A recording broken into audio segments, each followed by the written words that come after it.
Okay guys, so this is me after 30 hours of traveling. So I wanted to do an impromptu video about some of the things that I've seen on Facebook. So a lot of you guys are concerned about the cholesterol. There's still conversations about that.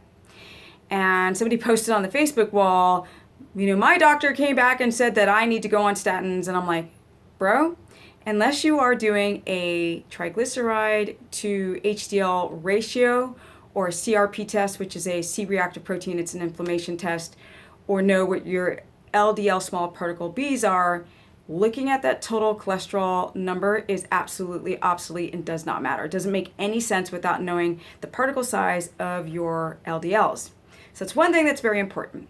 I also mentioned in another video that there was a man who did 4 tests, yes, 4 tests on keto. He did his cholesterol panel and he did it once a month. For 4 months, he had numbers different every time. So that's one thing I want to put you guys to rest, is that people think that there's trans fat in butter. That was one thing I saw today as well. No, trans fats come from oxidized fats that are not stable, primarily from things like canola oil or from vegetable oil. Yes, or anything that's cooked too high at high temperatures, like olive oil that's cooked too high. Animal fats are very stable. That's why we can be in like Arizona, 115-degree weather and still not freaking melt. Okay, there are other things. I actually have to check the Facebook group again. I want you guys to stop doing the food porn and talk about weight loss or weight gain. If you're gaining weight on keto, it is because your insulin is still too high. That's one thing that you have to understand. Insulin is the storage hormone. If you can't get your stress down, and a woman today on my other Facebook was like, I'm bleeding on my menstrual cycle. I said, that happens to a lot of women. Keto can stress your body out if it's done incorrectly.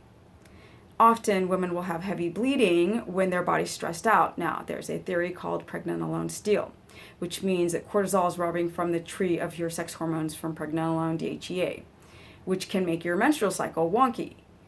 I explained to a lot of people, if you don't do keto the right way, which is, I preface, you have to get into REM state sleep cycles, you can have a heavy menstrual cycle or have thyroid symptoms, which is your hair starting to fall out.